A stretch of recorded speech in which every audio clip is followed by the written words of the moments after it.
Wabarakatuh. Alhamdulillah, insyaAllah kita akan mulakan kita punya sesi tadabbur surah Al-Qadr bersama Dr. Umar Muhammad Nur.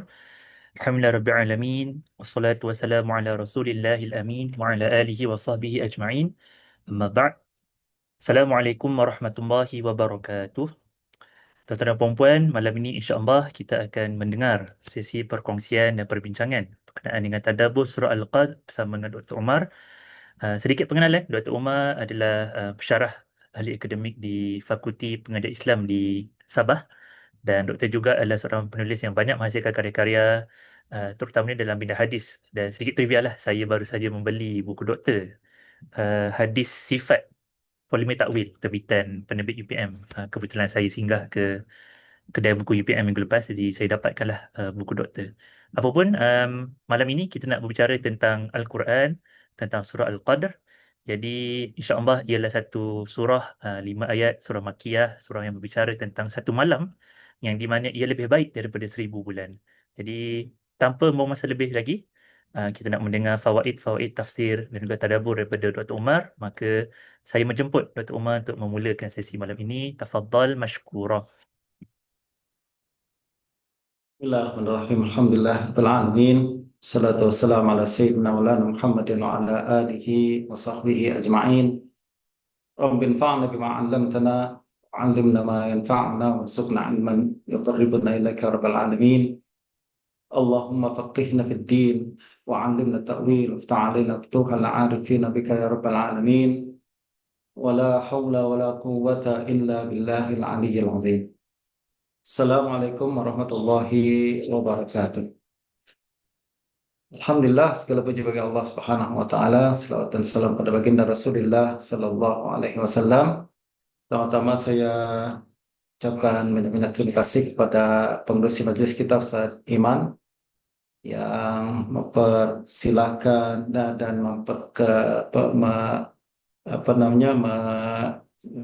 memberi peluang kepada saya untuk berinteraksi dan berkongsi bacaan dan tadabbur berkenaan dengan surah Al-Qadr pada malam hari ini. Dan tidak lupa juga kepada Al-Fadhil Ustadz Marwan Bukhari yang quote on quote memaksa saya sebenarnya untuk bertadabbur pada malam hari ini. Padahal saya sudah cakap ke Ustadz Marwan, saya nih tadabbur bukanlah bidang saya. Tadabbur dan tafsir sebenarnya bidang Syekh Marwan. Saya fardu ain bolehlah bincang-bincang berkenaan dengan isu-isu yang ringan-ringan mungkin boleh, akan tapi karena beliau insist dan saya pun tak sedap untuk reject Ustaz Marwan, maka saya pun terpaksa menerima dan menangguhkan jam tidur saya malam hari ini. Biasanya Ustaz Iman saya pukul 10 udah tidur tidur. Tapi alhamdulillah untuk sesi pada malam hari ini dia sangat istimewa. Dia adalah pada malam Ramadan dengan hati yang penuh dengan keimanan karena penuhi dengan ibadah, dengan puasa, dengan baca Al-Quran, dengan tarawih, maka saya rasa adalah satu kerugian sekiranya peluang ini tidak saya ambil dan tidak saya manfaatkan untuk bersilaturahim dan berjumpa dengan rakan-rakan pada malam hari ini. Saya boleh share Ustaz Iman ya. Slide saya sudah siapkan Silakan. slide untuk pembentangan saya pada malam hari ini. Semua sudah boleh nampak tak? InsyaAllah nampak. Boleh nampak ya. Oke, rekan-rekan sekalian rahmati Allah Subhanahu wa taala, mungkin saya akan berbincang tidak lebih daripada 1 jam dalam perbincangan ini. Dan tajuk kita pada malam hari ini adalah Tadabbur Surah Al-Qadr.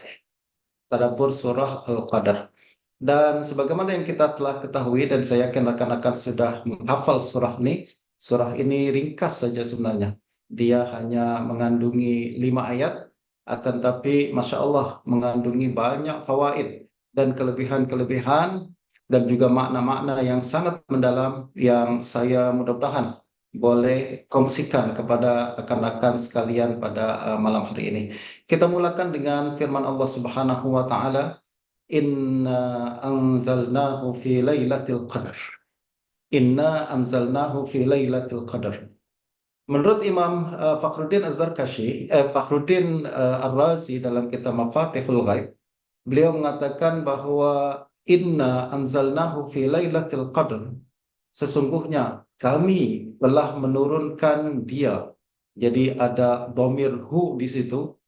Beliau mengatakan ajma'al mufassirun ala anna al-murad inna anzalnal qur'ana fi lailatul qadar. Beliau mengatakan bahwa ayat ini, walaupun dia tidak menyebut kalimat Al-Quran secara eksplisit, akan tapi para ulama tafsir sepakat bahwa yang dimaksud dengan inna anzalnahu, maksudnya adalah inna anzalnal Quran. Inna anzalna Al-Quran. Sesungguhnya kami telah menurunkan Quran. Ini adalah ijma' para mufassirin dalam mentafsirkan dhamir hu yang ada di dalam ayat tersebut. Walakinnahu ta'ala tasrih bizikr. Akan tetapi Allah Subhanahu wa taala sengaja tidak menyebutkan secara eksplisit perkataan Quran di situ.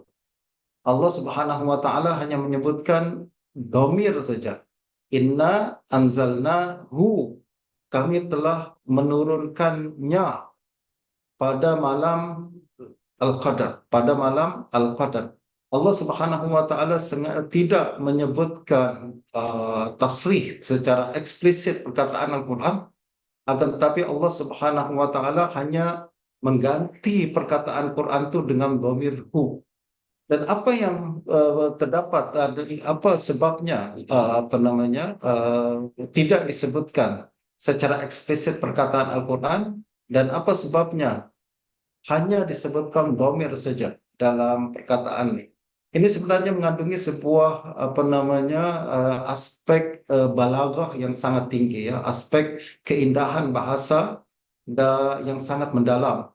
Ada seorang ulama besar daripada kalangan ahlul lughah, yaitu Imam Ibnul Anbari, menulis satu kitab dalam 2 jilid yang berbincang khas berkenaan dengan dhamir-dhamir di dalam Al-Quran. Dan beliau mengatakan dalam kitab tersebut, lil uduli ila dhamair asbab. Kalau kita jumpa satu dhamir di dalam Al-Quran dan tidak menyebutkan perkataan zahir atau perkataan sesuatu yang eksplisit dan beralih kepada dhamir, mesti ada sebab-sebab tertentu. Dan salah satunya yang berkaitan dengan perbahasan kita pada malam hari ini adalah kenapa Allah Subhanahu wa taala tidak menyebut inna anzalna al-Qur'an, sebaliknya Allah Subhanahu wa taala hanya mengatakan inna anzalnahu. Sebabnya adalah al-fakhamatu bi sya'ni sahibih. Ini adalah salah satu bentuk dalam lughah, dalam bahasa Al-Quran, untuk tafkhim, untuk mengagungkan sesuatu. Apabila Allah Subhanahu wa taala nak mengagungkan sesuatu, maka dia tak sebut kataan tersebut secara eksplisit, akan tapi diberalih kepada dhamir atau kata ganti orang ketiga, yaitu hu. Dan ini adalah salah satunya. Dia mengatakan al-fakhamatu bi sya'ni sahibi haitsu yuj'alu li farati syuhratihi ka'annahu yadullu ala nafsihi. Jadi oleh karena Al-Qur'an dianggap oleh karena Al-Quran dianggap sesuatu yang sangat masyhur, semua orang tahu, maka seolah-olah ya dulu ala nafsih, dia dia boleh menjelaskan dirinya sendiri tanpa harus disebutkan namanya. Wa yuktafa an ismihi sharih bi dzikri syai'in min sifatih. Dan Allah hanya mencukupkan dengan menyebutkan sebagian daripada sifatnya saja. Dan ini adalah salah satu bentuk pengagungan Al-Quran, apabila Allah Subhanahu wa taala tidak menyebut Quran, tetapi hanya menyebutkan dhamirnya saja di dalam untuk sebagai ganti daripada Al-Quran tersebut. Sekali lagi, ini adalah satu rahasia atau satu keindahan bahasa yang terkandung di dalam ayat yang ringkas akan tapi mengandungi satu pengagungan yang sangat tinggi. Nah, apabila Allah Subhanahu wa taala mengatakan inna anzalnahu, sesungguhnya kami telah menurunkan Al-Quran, itu pun salah satu bentuk pengagungan kepada Al-Quran, yakni Allah Subhanahu wa taala menyebutkan secara jelas bahwa Quran disandarkan kepada Allah Subhanahu wa taala. Allah sendiri yang turunkan Al-Quran, oleh karena itu Quran mengandungi kedarjat dan kemuliaan yang sangat tinggi. Soalan berikutnya adalah apabila Allah Subhanahu wa taala menurunkan Al-Qur'an, apa maksud menurunkan Al-Qur'an di malam Lailatul Qadar? Nah, kata Imam Az-Zarkashi dalam kitab Al-Burhan fi Ulumil Quran, ada tiga kemungkinan, ada tiga pandangan berkenaan dengan penurunan Al-Qur'an nih. Yang pertama, pandangan yang pertama dan paling masyhur adalah Al-Quran pada malam Lailatul Qadar diturunkan secara sekaligus. 30 juzuk yang kita baca pada hari ini itu diturunkan secara sekaligus pada malam Lailatul Qadar ke langit dunia. Lalu kemudian selepas itu dia akan diturunkan sedikit-sedikit kepada baginda Nabi Sallallahu Alaihi Wasallam mengikut keperluan-keperluan sepanjang 23 tahun, sepanjang baginda Nabi 23 tahun baginda Nabi Sallallahu Alaihi Wasallam berdakwah dan mengajarkan agama Islam kepada umat Islam. Ini pandangan yang pertama. Pandangan yang kedua, kata Imam Zarkashi, makna inzal, penurunan Allah Subhanahu wa taala ke Al-Quran adalah annahu nazala ila sama'id dunya fi 20 lailatul qadar min 20 sana. Ini pandangan yang kedua. Pandangan yang kedua mengatakan bahwa Allah Subhanahu wa taala menurunkan Al-Quran pada setiap tahun, pada setiap Lailatul Qadar yang berlaku setiap tahun. Sepanjang 20 tahun atau 23 tahun baginda melaksanakan misi dakwah sepanjang hidup baginda Nabi Sallallahu Alaihi Wasallam. Ini pandangan yang kedua. Dan pandangan yang ketiga, kata Imam Zarkashi, al-qaulu tsalis annahu ibtada'a inzaluhu fi Lailatul Qadar thumma nazala ba'da dzalika munajjaman fi awqatin mukhtalifah min sa'iril awqat. Pandangan yang ketiga mengatakan Quran turun di Lailatul Qadar adalah untuk kali pertama, yaitu surah Iqra atau Al-Alaq. Iqra Al-Alaq itulah yang pertama kali turun pada Lailatul Qadar. Selepas itu turun pada masa-masa yang berlainan sepanjang hidup baginda Nabi Sallallahu Alaihi Wasallam. Bagaimanapun pandangan kata Imam Zarkashi, wal qaulul awal ashharu wa asah wa ilaihi dhahabal aktsaru. Pandangan yang pertama tadi itu adalah pandangan yang masyhur yang menjadi pegangan kebanyakan ulama daripada kalangan mufassirin dan lain-lain, yaitu Allah Subhanahu wa taala turunkan Al-Qur'an secara keseluruhan pada Lailatul Qadar ke langit dunia, baru kemudian turun sedikit-sedikit kepada baginda Nabi pada sepanjang hidup baginda selepas itu. Nah, berikutnya adalah apa maksud Al-Qadar? Lailatul Qadar. Apa maksud Al-Qadar? Imam Fakhruddin Ar-Razi membawakan beberapa pandangan untuk menjawab apa maksud Al-Qadar. Pandangan yang pertama, Lailatul Qadar maksudnya adalah Lailatul Taqdir. Lailatul Taqdiril Umur wal Ahkam. Ini pandangan pertama. Al-Qadar maknanya adalah takdir. Jadi Lailatul Qadar adalah malam penentuan apa yang akan berlaku sepanjang tahun. Itu adalah Lailatul Qadar, makna yang pertama. Lailatul Qadar maknanya qadar bermakna takdir. Takdir adalah penentuan. Allah Subhanahu wa taala menetapkan dan menentukan apa yang akan berlaku sepanjang tahun pada malam tersebut. Itu sebabnya qadar bermakna takdir. Pandangan yang kedua, kata Imam Syirazi, pada Imam Fakhruddin Ar-Razi, nuqila 'an az-Zuhri annahu qala Lailatul Qadri Lailatul Azamati Wasyaraf. Imam Az-Zuhri mentafsirkan qadar maknanya adalah mulia.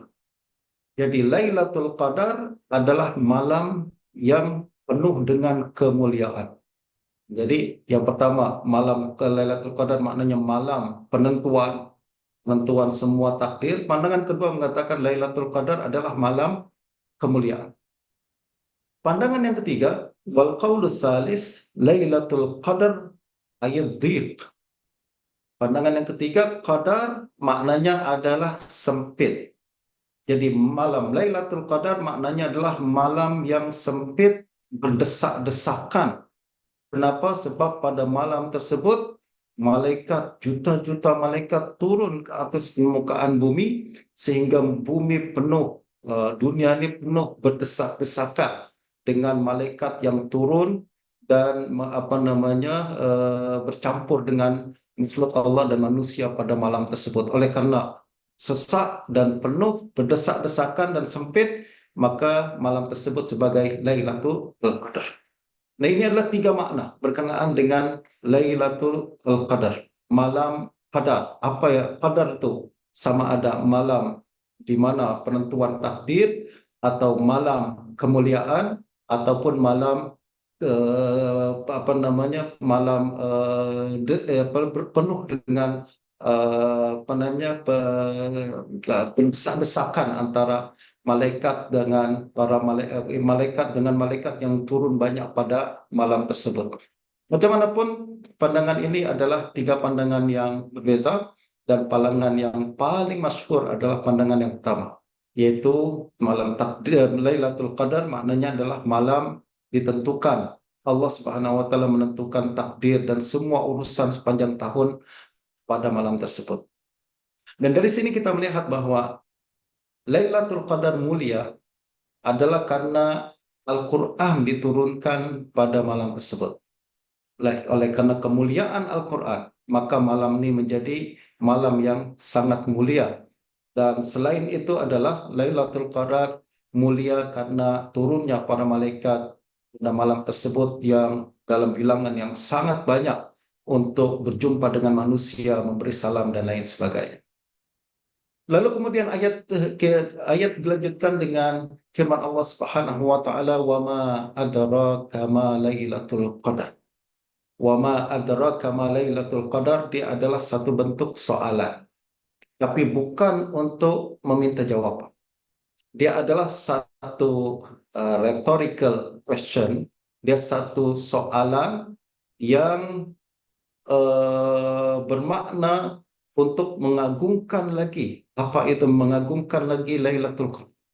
Apabila Allah Subhanahu wa taala mengatakan Quran diturunkan pada Lailatul Qadar, tahukah kamu apa itu Lailatul Qadar? Wa ma adraka ma Lailatul Qadar? Ma a'lamakum ma huwa Lailatul Qadar? Apa yang telah memberitahu kamu apa itu Lailatul Qadar? Soalan ini, kata Imam Az-Zamakhsyari, maknanya adalah yakni walam tablugh dirayatuka ghayata fadliha wa muntaha uluwi qadriha.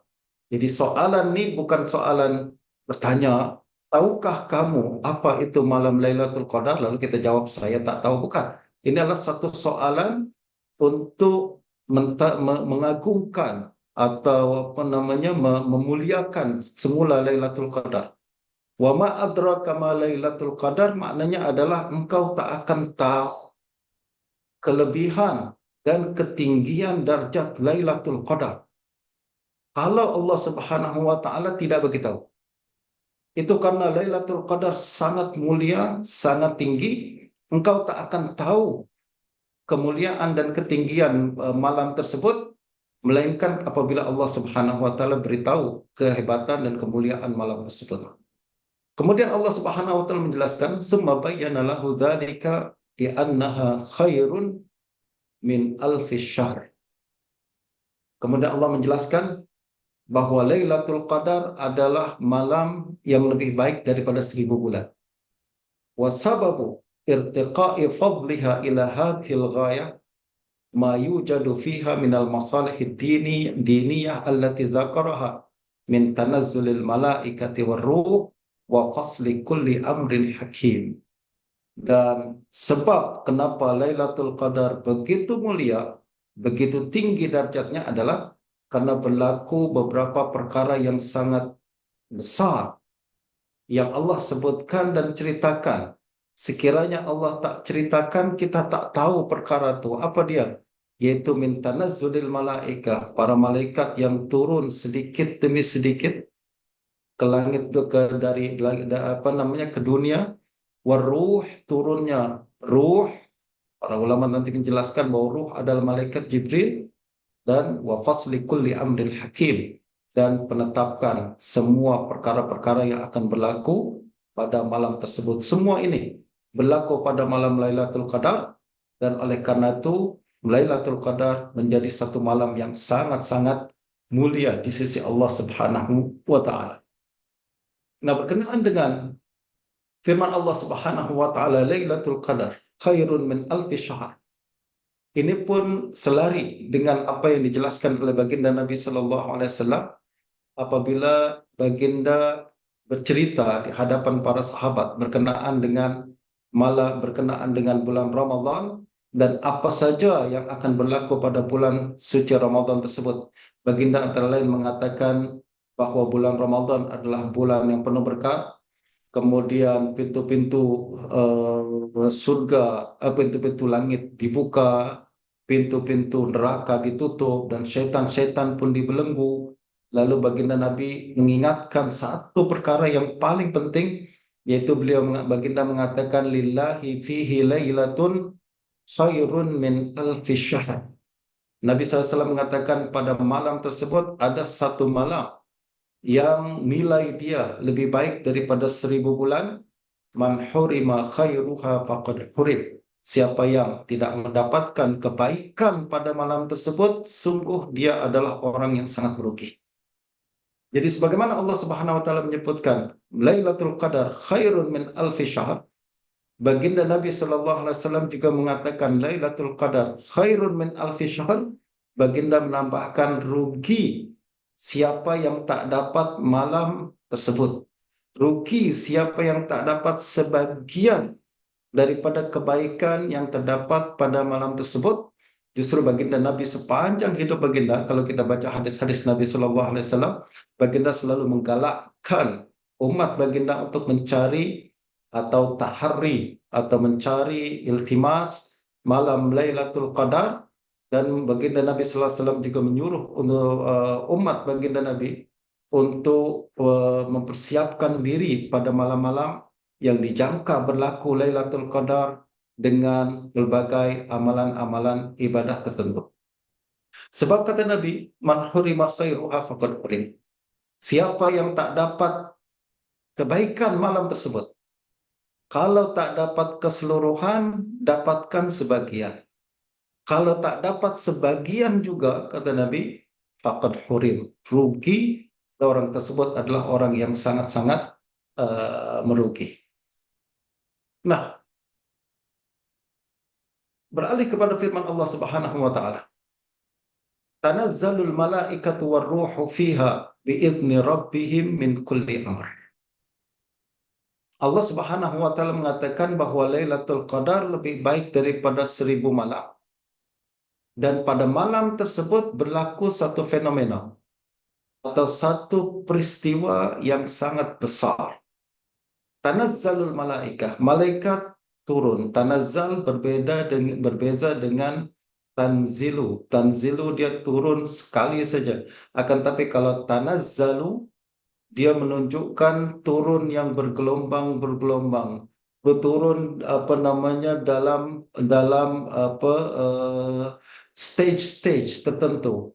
Jadi turun satu rombongan malaikat datang, diikuti dengan rombongan yang lain, diikuti dengan rombongan lain, dan seterusnya. Sehingga penuh permukaan bumi ini, permukaan dunia ini dengan malaikat yang memenuhi apa namanya seluruh pelosok dan memenuhi seluruh tempat yang ada di atas muka bumi ini. Nah, justru Allah Subhanahu wa taala mengatakan tanazzalu al malaikah. Malaikat turun, waruh, begitu juga ruh turun. Kata Imam Ibnu Katsir, amruh faqil al-muradu bihi hahuna Jibril alaihissalam. Ada pandangan mengatakan ruh di sini maknanya adalah malaikat Jibril. Fayakunu min bab atfil khas 'alal 'am. Jadi dia termasuk dalam bab ataf, perkara khusus selepas perkara umum. Malaikat umum sebab Jibril juga termasuk dalam kalangan malaikat. Dulu turun malaikat dan Jibril justru umum kemudian khusus. Wakil hum darbun malaikat minal malaikat. Ada lagi mengatakan bukan. Ruh ini adalah satu jenis malaikat yang berbeza dan dia bukan Jibril. Akan tapi yang pasti adalah ruh adalah satu bagian daripada malaikat yang memiliki kadar tertentu dan memiliki kemuliaan tertentu. Justru dibezakan antara malaikat dengan ruh. Yang pasti ruh di sini sekali lagi bukan ruh orang meninggal dunia. Orang Melayu suka cakap berkenaan dengan ruh adalah arwah. Maknanya malaikat turun, ruh balik ke rumah dan tak. Ruh di sini maknanya adalah malaikat Jibril atau malaikat lain yang memiliki kedudukan yang sangat tinggi sehingga dimuliakan oleh Allah Subhanahu wa taala dan dikhususkan dengan malaikat daripada malaikat yang lain. Malaikat turun dan ruh yang bagian daripada malaikat pun turun pada malam tersebut.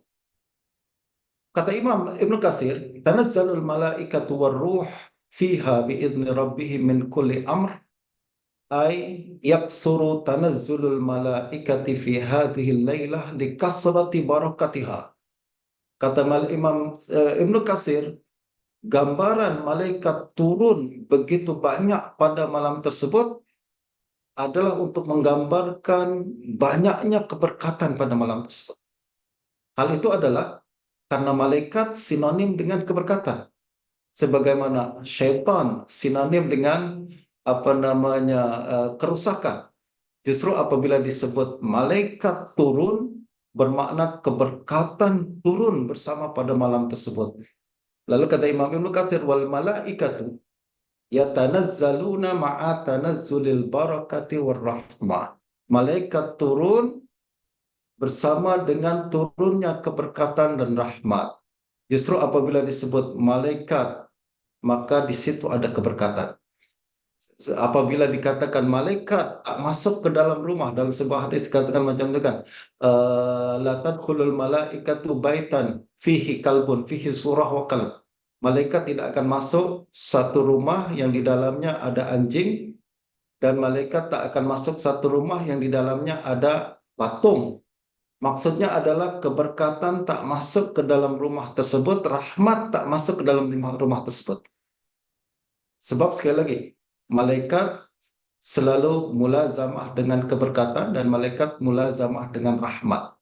Justru apabila pada malam Lailatul Qadar, Allah mengatakan malaikat turun dalam jumlah yang sangat banyak, bermakna bahwa keberkatan, rahmat, kedamaian, sakinah turun pada malam tersebut dan memenuhi seluruh permukaan bumi dan menyentuh hati setiap orang yang ibadah pada malam tersebut.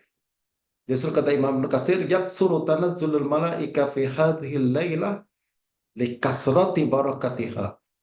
Wal malaikatu yatanazzaluna ma'a tanazzulil barakah war rahmah. Nah, min kulli amr biizni rabbihim, dengan izin Tuhan mereka. Jadi malaikat turun dengan keizinan daripada Allah Subhanahu wa taala. Min kulli amrin salamun hiya hatta matla'il fajr. Dan di sini ada ada beberapa pandangan berkenaan dengan ada beberapa qiraat berkenaan dengan perkara ini. Ada satu qiraat mengatakan min kulli amrin salam.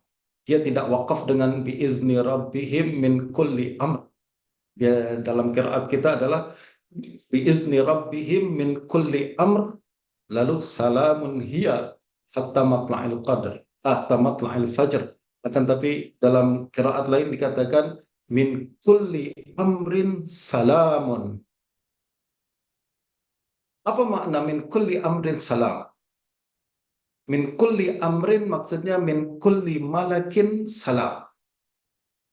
Bermakna setiap malaikat, dari setiap malaikat mereka mengucapkan salam. Jadi turun malaikat yang sangat banyak, memenuhi seluruh permukaan bumi, dan kemudian berjumpa dengan orang-orang beriman yang tengah beribadah pada malam tersebut, dan mereka mengucapkan salam. Min kulli amrin salam, min kulli malakin salam. Setiap malaikat mereka mengucapkan salam. Mereka mengucapkan salam. Setiap malaikat berjumpa dengan manusia yang tengah beribadah, dia akan ucapkan salam, salam, salam, dan sebagainya. Dan Ibnu Abbas membaca ayat ini dengan mengatakan min kulli mri'in salam. Min kulli amrin, Ibnu Abbas dalam qiraat Ibnu Abbas min kulli mri'in. Imri'in maksudnya adalah malakin, malaikat. Daripada setiap malaikat ada ucapan salam. Mereka mengucapkan salam kepada manusia pada zaman tersebut. Beliau mengatakan yanzilu Jibril sallallahu alaihi wasallam, yanzilu Jibril alaihi salam fayaji'u kulla mu'minin wa mu'minah. Kata Ibnu Abbas, maksud min kulli mri'in salam adalah Jibril turun pada Lailatul Qadar, kemudian dia mendatangi setiap mukmin dan mukminah yang tengah khusyuk beribadah pada malam tersebut dan mengucapkan salam kepadanya. Kita tak sedar, akan tapi pada malam itu Jibril mengucapkan salam kepada kita, malaikat juga mengucapkan salam satu sama lain dan juga mengucapkan salam kepada seluruh manusia yang tengah beribadah pada malam tersebut. Ini untuk qiraat yang membaca min kulli amrin salam. Wa man qara'a, kata Abu Ubaidah Ma'mar bin Musanna, Abu Ubaidah ini adalah salah seorang yang menjadi rujukan Imam Bukhari dalam kitab Sahih Bukhari. Banyak sekali, kata Imam Ibn Hajar, Imam Bukhari mengambil pandangan-pandangan dan juga penjelasan dan tafsiran-tafsiran daripada Abu Ubaidah dalam kitab, terutamanya dalam kitab Majazul Quran. Kata Abu Ubaidah, "Wa man qara'a min amrin in qata'al kalam." Siapa yang qiraatnya membaca biizni rabbihim min kulli amr waqaf in qata'al kalam, maka cukup kalau kalam itu berhenti di situ. Maknanya adalah yanziluna bi kulli amr.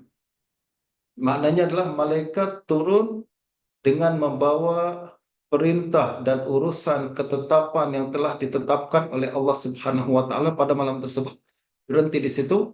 Summa bada'a faqal salamun hiya hatta matla'il fajar, maka salam, kedamaian, ucapan salam terus-menerus diucapkan oleh para malaikat pada malam tersebut sepanjang malam hingga terbit fajar. Dan inilah sebagian daripada sedikit sebanyak berkenaan dengan tafsiran, makna dan kandungan ayat-ayat yang terdapat dalam surah Al-Qadar. Sekarang kita beralih kepada perbahasan berkenaan dengan hakikat Lailatul Qadar. Apa sebenarnya yang dimaksud dengan Lailatul Qadar dalam perbahasan para ulama, dan bagaimana kita boleh memanfaatkan malam tersebut dengan sebaik-baiknya. Kita mulakan dengan penjelasan Imam Al-Ghazali dalam Ihya Ulumuddin. Beliau mengatakan Lailatul Qadar ibaratun 'anil lailatil lati yankashifu fiha syai'un minal malakut. Ini adalah satu analisis dan rumusan daripada Imam Al-Ghazali yang sangat ringkas akan tapi penuh dengan makna yang mendalam. Beliau mengatakan hakikat Lailatul Qadar adalah ibarah anil lailah. Dia adalah satu malam di mana sebagian daripada malakut, yaitu alam gaib, Allah singkap untuk manusia-manusia tertentu. Jadi, kata Imam Al-Ghazali, Lailatul Qadar hakikatnya adalah satu malam di mana Allah Subhanahu wa taala menyingkap sedikit sebagian daripada alam malakut untuk orang-orang tertentu. Dia tidak semua orang mendapatkan privilege untuk melihat perkara ini berlaku. Perkara ini seperti mana yang Allah sebutkan, malaikat turun memenuhi permukaan bumi, mereka mengucapkan salam kepada kaum mukminin yang ada pada malam tersebut. Ya, akan tapi privilege untuk melihat perkara tersebut tidak semua orang dapat. Perkara itu berlaku, akan tapi siapa yang boleh nampak, siapa yang boleh lihat perkara-perkara gaib tersebut, tidak semua orang diberikan kemuliaan tersebut. Tapi yang pasti adalah, kata Imam Ghazali, Lailatul Qadar adalah malam di mana Allah Subhanahu wa taala singkap sebagian daripada alam malakut yang biasa kita tak boleh, yang biasanya adalah alam malakut sesuatu yang tertutup daripada pandangan, akan tapi pada malam tersebut Allah Subhanahu wa taala singkap sebagian untuk diperlihatkan kepada orang-orang tertentu. Wa huwa al-muradu biqaulihi ta'ala inna anzalnahu fi lailatul qadar. Itulah maksud, kata Imam Ghazali, daripada firman Allah Subhanahu wa taala inna anzalnahu fi lailatul qadar. Kemudian Imam Ghazali mengatakan wa man ja'ala baina qalbihi wa baina sadrihi mikhlatan min at-ta'am fahuwa anhu mahjub. Siapa yang ada di dalam antara hati dan dadanya ada sedikit saja, beberapa gram saja makanan, maka dia akan terhijab daripada malam itu. Justru kata Imam Ghazali, siapa yang ingin mendapatkan Lailatul Qadar, oleh karena ini adalah satu privilege yang sangat besar, peluang untuk disingkap sebagian daripada alam gaib, dia memerlukan pengorbanan. Dan pengorbanannya adalah kita kena kosongkan perut kita kena kosongkan lambung kita daripada makanan, dan kita kena berpuasa dengan sebenar-benarnya. Orang yang berpuasa macam kita nih, orang-orang biasa nih, yang hanya berpuasa daripada makan dan minum, itu pun hanya dalam beberapa jam saja. Selepas berbuka, semua ikatan dan belenggu nafsu terlepas lagi, dan nafsu kemudian boleh menikmati dan berleluasa untuk memuaskan kehendaknya. Selepas maghrib, chance untuk mendapatkan Lailatul Qadar menurut Imam Ghazali adalah sesuatu yang sangat nipis sekali. Justru beliau mengatakan siapa yang ada di dalam perutnya pada malam tersebut sedikit saja makanan, bahwa anhu mahjub, dia akan terhijab daripada memandang perkara tersebut. Wa man akhla iddata fala yakfihi dzalika riraf'il hijab ma lam yukhli himmatahu an ghairillahi azza wajal. Dan orang yang kosong pun perutnya pada malam tersebut, dia hijab tetap tidak akan terangkat daripada dirinya selagi mana himmah dia tidak difokuskan kepada Allah Subhanahu wa taala. Jadi walaupun perut kosong, akan tapi kalau pikiran kita tidak fokus kepada Allah Subhanahu wa taala, himmah kita tidak fokus kepada Allah Subhanahu wa taala, juga peluang tersebut adalah sesuatu yang cukup nipis untuk kita dapatkan. Nah, berkenaan dengan Lailatul Qadar, Imam An-Nawawi turut berkata mirip dengan perkataan Imam Al-Ghazali. Beliau mengatakan dalam kitab Majmu' i'lam anna Lailatul Qadar yaraha man sya'allahu ta'ala min bani adama kulla sanatin fi Ramadan. Kata Imam An-Nawawi, ketahuilah bahwa Lailatul Qadar akan dilihat oleh orang yang Allah kehendaki daripada kalangan Bani Adam setiap tahun pada bulan Ramadan. Jadi Imam Ghazali Al-Nawawi katakan Lailatul Qadar berlaku pada Ramadan, dan dia berlaku setiap tahun, dan akan ada saja orang-orang tertentu yang Allah pilih yang boleh melihat keajaiban dan penyingkapan sedikit daripada alam malakut itu pada malam Lailatul Qadar tersebut. Kama tazaharat alaihi al-ahadits wa akhbarus salihin biha wa ru'yatuhum laha aksaru min an tuhsar. Kata Imam Nawawi, perkara ini disebutkan dalam pelbagai hadis, disebutkan dalam kisah-kisah kalangan salihin, dan bagaimana mereka nampak bercerita dan nampak perkara tersebut hikayat-hikayat tentang perkara ini sangat-sangat sangat banyak, kata Imam An-Nawawi.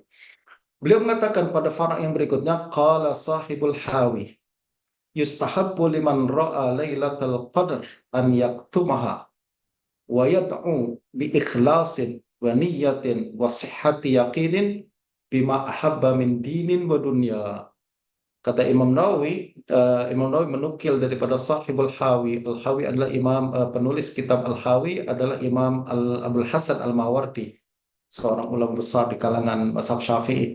Beliau mengatakan yustahabbu liman ra'a lailatul qadar ayyaktumaha. Disunatkan bagi orang yang nampak Lailatul Qadar untuk dia sembunyikan, jangan viralkan.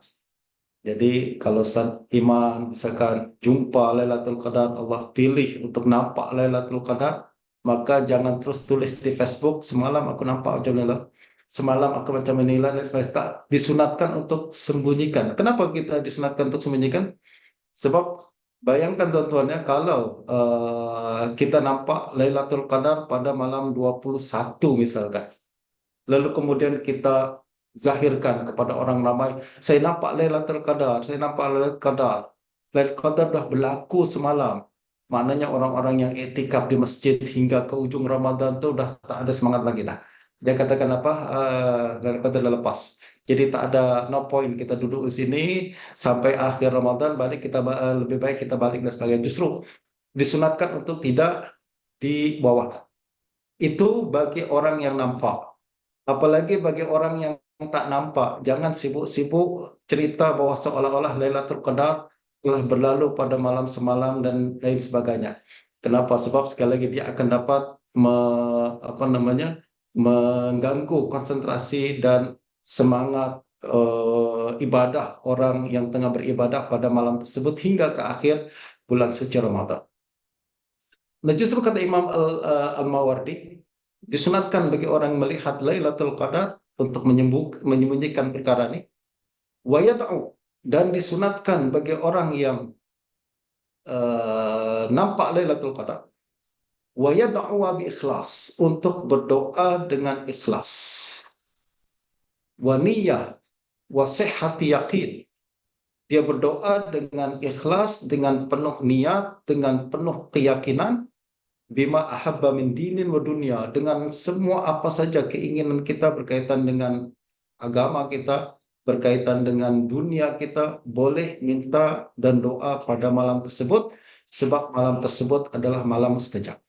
Ini bagi orang yang nampak. Bagaimana bagi orang yang tak nampak? Bagi orang yang tak nampak macam kita pun, kalau kita jangkakan atau kita yakin bahwa malam tersebut berlaku pada malam-malam tertentu, dan biasanya para ulama mengatakan pada malam-malam ganjil, terutamanya pada malam 10 malam yang terakhir, maka digalakkan bagi kita untuk berdoa dengan penuh semangat, dengan sehat yakin, dengan keyakinan yang betul-betul, kenal dengan apa saja keinginan dunia dan akhirat kita. Kita minta kepada Allah Subhanahu wa taala, wa yakunu aktsaru du'aihi lid-dini wal akhirah, dan kebanyakan doa dia hendaklah berkaitan dengan agama Islam.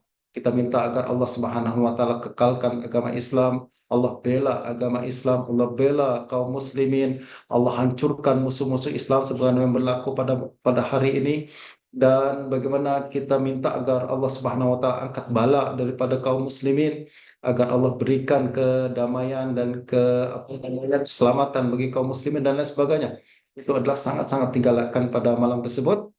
Wa yakunu aktsaru du'aihi lid-din wal akhirah, dan hendaklah doa dia kebanyakan ada difokuskan kepada agama dan bilang akhirat.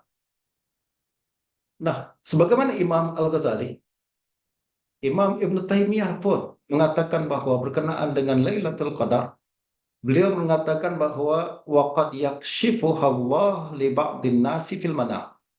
Allah boleh tunjukkan Lailatul Qadar ni, fenomena yang berlaku, fenomena gaib yang berlaku pada Lailatul Qadar ni, Allah boleh tunjukkan kepada manusia-manusia tertentu, sama ada fil manam, dalam mimpi. Ada setengah cerita para kaum salihin, dan antaranya Imam Ibn Abbas, Sayyidina Ibn Abbas radhiyallahu anhu, beliau nampak Lailatul Qadar ketika dalam mimpi. Kemudian beliau bangun, kemudian laksanakan ibadah. Justru kata Ibn Taimiyah, boleh Allah tunjukkan Lailatul Qadar pada orang yang Allah kehendaki di dalam mimpi dia, fil manam. Awil yaqazah, bahkan juga dalam jaga. Allah boleh tunjukkan fenomena gaib tersebut dalam jaga. Fayara anwaraha, aw yara man yaqulu lahu hadhihi Lailatul Qadar. Justru dalam jaga itu dia nampak apa namanya cahaya nur yang sangat besar, yang sangat penuh. Ini sebagaimana yang berlaku pada Imam An-Nawawi dalam kisah Manaqib Imam Nawawi, ceritakan bahwa Imam Nawawi pada masa itu masih kecil, tengah tidur bersama ahli keluarganya, tiba-tiba dia terbangun, lalu dia mengatakan, wahai ayah, ibu, ini apa, cahaya apa nih yang memenuhi rumah kita pada malam hari ini? Kemudian ayahnya katakan, kami yakin pada malam itu adalah Lailatul Qadar. Dan ini justru kata Ibn Taimiyah, fayara anwaraha atau yara man yaqulu lahu hadhihi Lailatul Qadar. Atau dalam mimpi dia boleh nampak seseorang mengatakan malam ini adalah Lailatul Qadar, sebagaimana yang berlaku pada Ibn Abbas. Dalam mimpi ada orang katakan malam ini adalah Lailatul Qadar, bangun ibadah, dan ini sering berlaku. Waqad yuftahu ala qalbihi minal musyahadah ma yatabayyanu bihil amr. Kata Ibn Taimiyah, kadang seseorang Allah buka hatinya, kemudian Allah jelaskan dan berikan dia menyaksikan bahwa perkara-perkara gaib yang menunjukkan pada dirinya malam itu adalah malam Lailatul Qadar. Dan sebagaimana yang disebutkan oleh Ibn Taimiyah dan ramai para ulama tadi di atas, saya sebutkan di sini ada beberapa kisah berkenaan dengan kalangan salihin yang mendapatkan Lailatul Qadar. Antaranya adalah seorang ulama bernama Atha ibnu Markuyus. Dhabit Markuyus bifathil mim, Markuyus, ya. Dia adalah seorang ulama di Yaman dan dikatakan adalah orang pertama yang menghimpun Al-Quran daripada ahli Yaman. Beliau mengatakan, Ra'aitu Lailatul Qadar marratain. Kata Atha, saya nampak Lailatul Qadar 2 kali.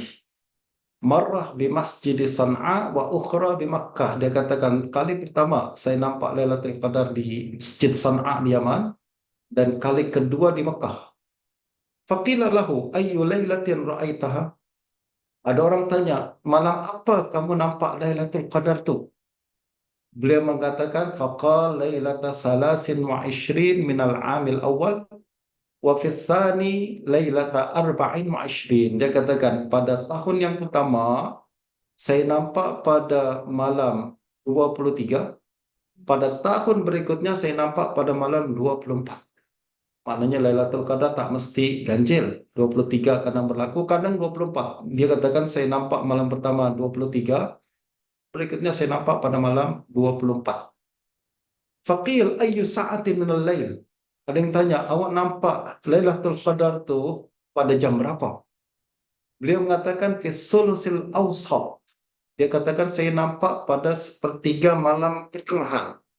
Maknanya kira-kira dalam pukul 1, 2 dan lain sebagainya. Waqil kaifa ra'aitaha? Lagi dikatakan, macam mana awak nampak Lailatul Qadar? Apa yang awak nampak dalam Lailatul Qadar itu? Beliau mengatakan, ra'aitus sama'a munfarijah. Saya nampak langit tiba-tiba terbelah. Jadi ada riwayat lain mengatakan bahwa langit terbelah, kemudian malaikat turun, kemudian tawaf di atas Ka'bah. Ini satu kelebihan yang Allah nampakkan kepada Imam Atha ibn Markuyus pada malam Lailatul Qadar. Orang yang lain diceritakan adalah yang pernah nampak perkara ini adalah apa namanya Imam Abdurrahman ibn Qasim.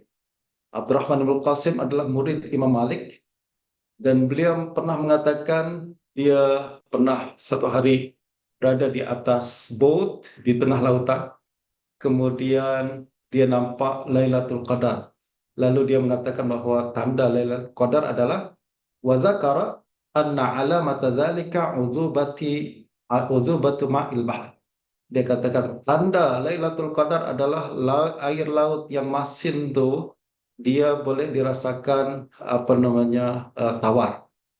Wa mala ila satri safinah. Dia kemudian pergi tengok ke tepi apa namanya bot. Faraitu huma yashrabani. Saya nampak dua orang kawan saya ambil air laut kemudian minum dan ternyata memang apa namanya tawar.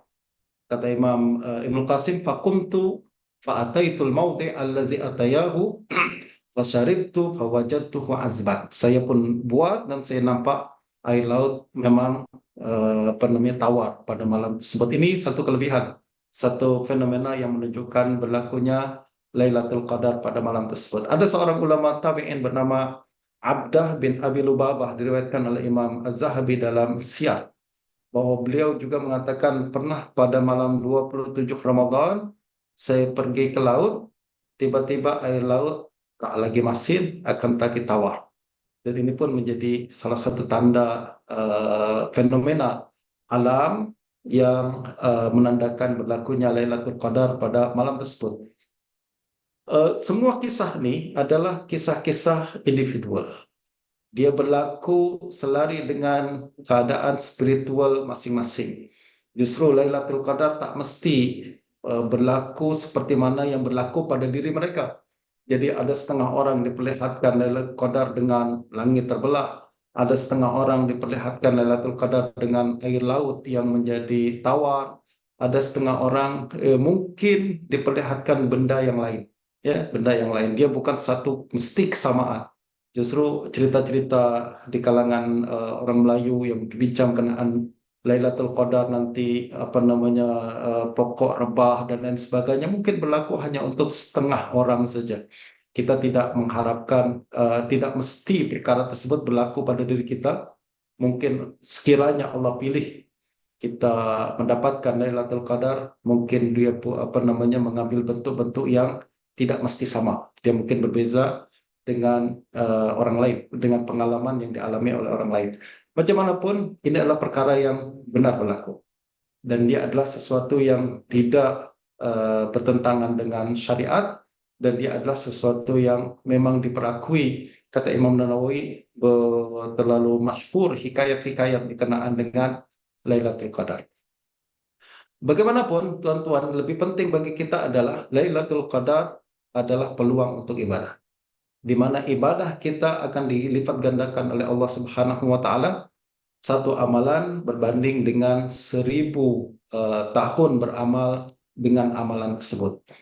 Bila kira-kira Lailatul Qadar berlaku, oleh karena sesuatu ini sangat mulia dan setiap yang mulia perlukan usaha, Allah Subhanahu wa Ta'ala sembunyikan Lailatul Qadar agar umat Islam menghidupkan semua malam-malam Ramadan dengan ibadah. Bagaimanapun tuan-tuan, kata Imam Ibnu Hajar dalam Fathul Bari, pandangan berkenaan dengan bila berlaku Lailatul Qadar sangat banyak, hingga 50 pandangan untuk menjelaskan bila berlaku Lailatul Qadar ini. Kebanyakan ulama berpandangan bahwa Lailatul Qadar berlaku pada 10 terakhir bulan Ramadan.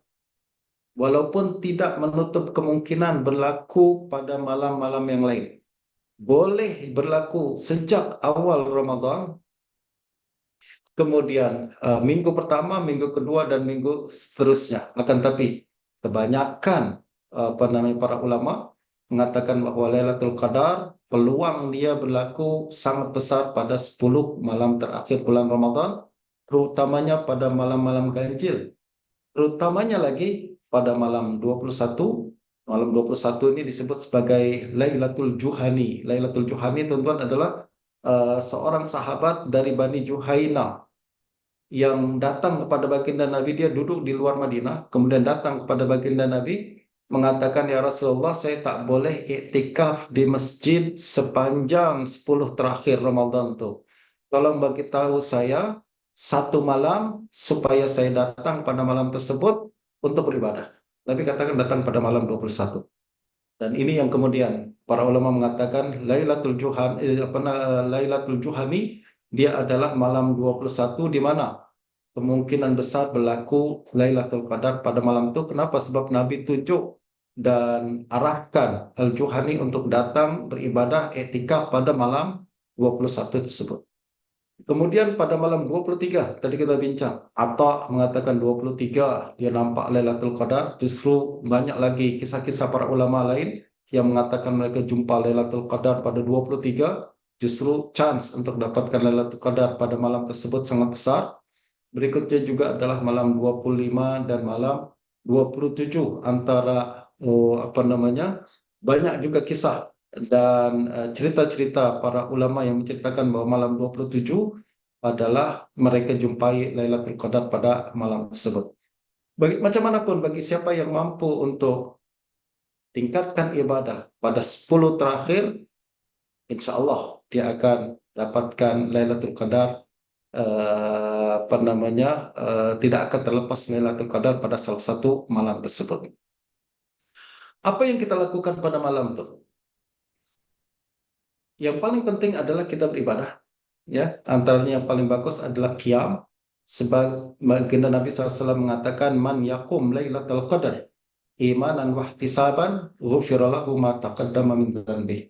Siapa yang bangun pada Lailatul Qadar, bangun maksudnya adalah melakukan qiyam, melakukan ibadah pada Lailatul Qadar, Allah Subhanahu wa taala akan ampunkan dosanya yang dahulu.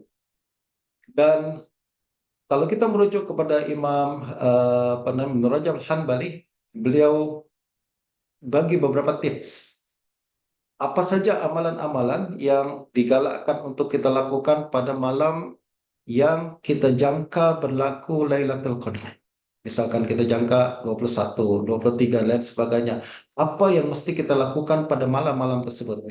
Yang pertama kata Imam Ibn Rajab adalah mandi selepas maghrib. Ini memang kalau boleh kita buat setiap malam. Sebab mandi membuat tubuh badan kita kembali segar dan kita kembali apa namanya, selesa untuk melaksanakan ibadah. Yang kedua, mengurangkan makan semasa berbuka. Jadi sebab penuh makanan pada malam tersebut akan membuat lemah tubuh badan kita dan akan apa namanya, mengganggu pergerakan ibadah kita. Dan memakai baju yang terbaik dan pakai minyak wangi. Ada seorang sahabat Nabi bernama Tamim Ad-Dari. Beliau sengaja membeli sebuah pakaian dengan harga 100 dinar khas untuk dipakai pada malam-malam yang dia jangka berlaku Lailatul Qadar. Jadi kalau kita beli baju untuk raya, sahabat Nabi ini beli baju untuk persiapan Lailatul Qadar, baju yang terbaik, baju yang terindah untuk menyambut Lailatul Qadar. Berikutnya adalah hadir salat Isya dan subuh berjamaah. Ini adalah paling kurang yang kita mesti lakukan pada malam-malam yang dijangka berlaku Lailatul Qadar. Kenapa? Sebab salat Isya berjamaah kata Nabi, ka'annama qaumal lail, qauman nisfal lail, seorang yang hadir salat Isya berjamaah seolah-olah macam orang yang qiyamul lail setengah malam. Dan siapa yang hadir salat subuh berjamaah, faka'annama qamal laila kullah, seperti seolah-olah dia telah bangun qiyamul lail sepanjang malam. Justru apa namanya, hadir salat Isya dan salat subuh berjamaah adalah perkara yang paling kurang yang mesti kita lakukan pada malam tersebut. Dan yang berikutnya adalah mengisi malam dengan berbagai ibadah seperti salat, i'tikaf, membaca Al-Quran, dan lain-lain. Saya yakin dan salah satu doa yang diajarkan oleh baginda Nabi pada malam yang berlaku di jangka Lailatul Qadar adalah kita berbanyak Allahumma innaka afuwun tuhibbul afwa fa'fu anni. Dan ini doa yang paling kurang kita baca pada malam-malam tersebut. Selepas itu kata Imam Nawawi tadi katakan, banyak-banyak doa yang lain berkaitan dengan agama, diri, hajat dunia, dan lain sebagainya. Dan paling penting juga adalah doakan kaum muslimin di seluruh dunia, terutamanya kalangan-kalangan yang tengah mengalami kesusahan dan penindasan. Dan yang berikutnya adalah kata Imam Nawawi dalam Al-Azkar, qala ashabuna rahimahumullah, yustahabbu an yuksira fiha min hadha du'a. Disunatkan untuk banyak-banyak doa yang tadi Nabi ajarkan tuh. Wa yustahabbu qiraatul Qur'an. Disunatkan juga banyak-banyak baca Quran. Wasairul azkar, dan juga zikir-zikir yang Nabi ajarkan. Wadda'awatil mustahabbah, dan juga doa-doa yang disunatkan untuk kita dibaca pada masa-masa mulia. Waqad sabaqa bayanuha majmu'atan wa mufarraqah. Kata Imam Nawawi, saya sudah jelaskan doa-doa dan zikir tersebut dalam kitab Azkar nih, tuan-tuan boleh rujuk. Dan berikutnya kata Imam Asy-Syafi'i, astahibbu an yakuna ijtihaduhu fi yaumiha kajtihadihi fi lailatiha. Kata Imam Nawawi, kata Imam Asy-Syafi'i, saya sunatkan untuk kita tingkatkan ibadah pada hari Lailatul Qadar sama seperti ibadah kita pada malam Lailatul Qadar.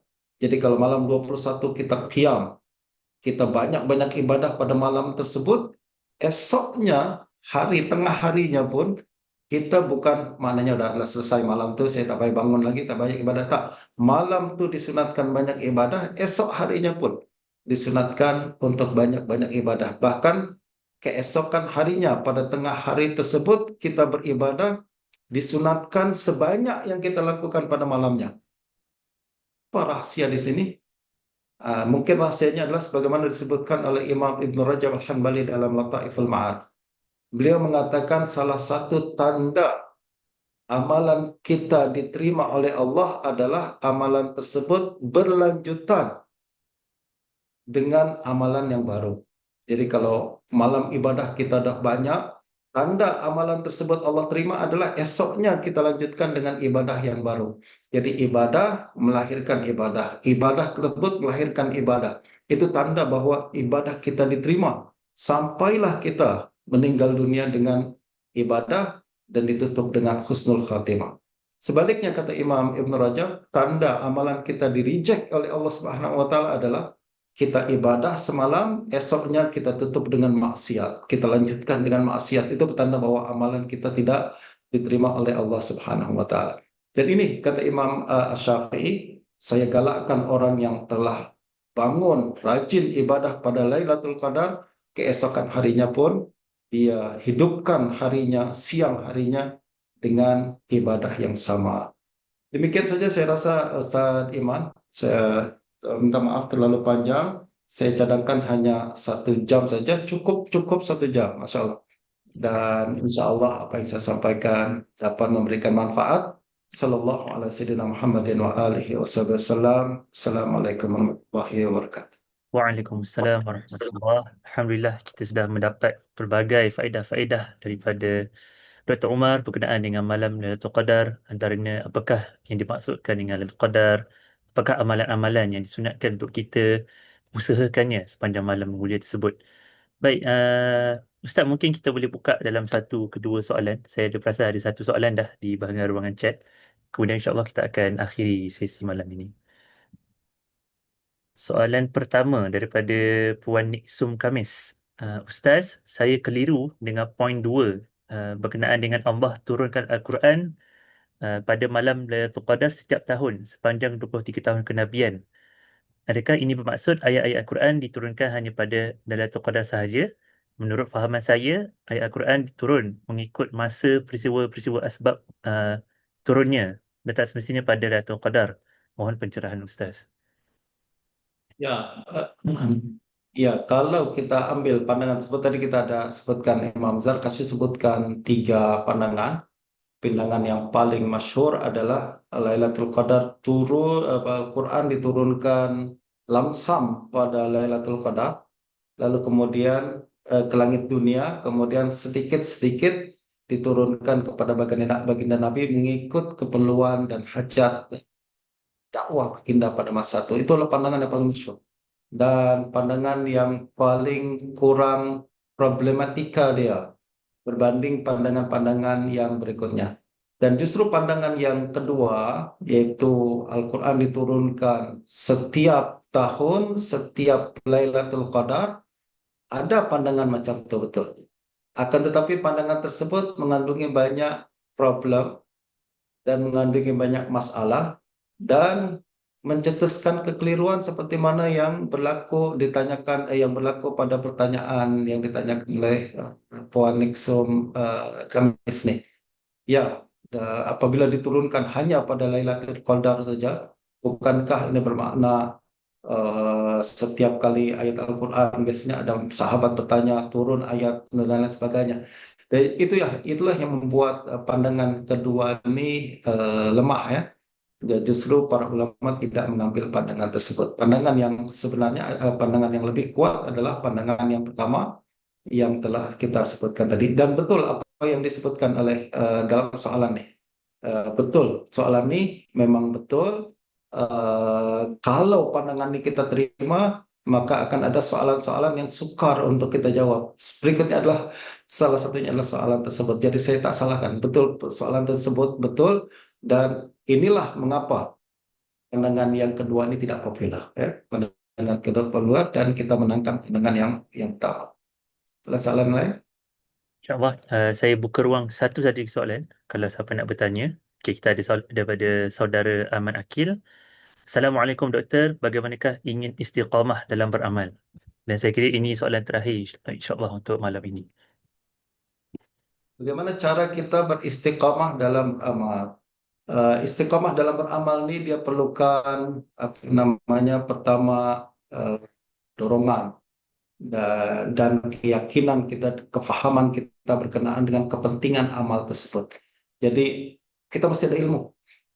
Ilmu tuh yang akan memberitahu kita berkenaan dengan kenapa kita beramal dan apa manfaat yang akan kita dapatkan daripada amalan tersebut kalau kita amalkan. Kalau kita sedar dan faham berkenaan dengan pentingnya amalan tersebut, kita akan apa namanya, terdorong untuk beramal. Pertama, kita mesti didorong untuk amal, didorong untuk melakukan amalan. Dan amalan tersebut pahit. Amalan ini dia macam obat, pertama pahit. Akan tapi tuan-tuan, kalau kita laksanakan, kita paksa diri kita untuk buat, kita paksa diri kita untuk meninggalkan nafsu malas kita dan lain sebagainya untuk buat amalan tersebut, yakinlah kalau dia kita lakukan berkali-kali, yang semula pahit akan berubah menjadi manis. Dan apabila dia sudah menjadi manis, kita bukan saja tak boleh meninggalkan amalan tersebut, kita akan rasa macam tak sempurna hidup kita kalau tak melakukan amalan tersebut. Nah, inilah kemanisannya orang beribadah nih. Apabila orang sudah beribadah, dia sudah rasakan manisnya ibadah, kita heran kepada orang yang tak buat. Bukan lagi heran macam mana dia boleh buat. Kita akan rasa heran, kenapa aku tak nak buat dulu? Manisnya kita dah rasa. Dan orang yang sudah manis, rasakan manisnya ibadah, tuan-tuan, dia tak akan boleh tinggalkan amalan tersebut, dan istiqomah menjadi sesuatu yang sangat mudah.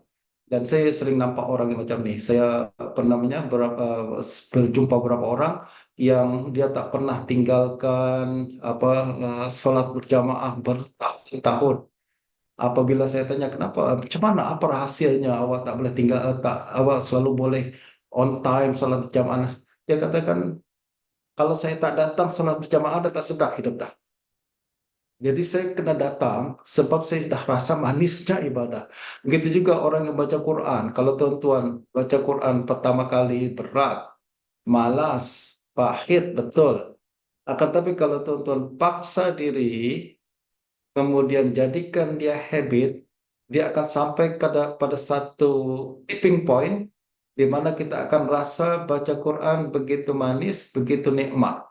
Dan pada saat itu kita tak akan boleh tinggalkan baca Al-Quran. Tak ada lagi dorongan, tak ada lagi apa namanya galakan. Tak, memang dia sudah menjadi satu kemanisan. Kalau tak baca Quran, rasa macam hati tak sedap. Kalau tak baca Quran, rasa macam hidup tak sempurna. Nah, pada masa itu kita akan dapat istiqomah dan macam apa namanya, perkara yang otomatik. Dia menjadi sesuatu yang mudah, dan kita akan dapatkan apa namanya, perkara ini begitu berjalan dengan lancar tanpa ada hambatan sama sekali, insya Allah. InsyaAllah. Alhamdulillah.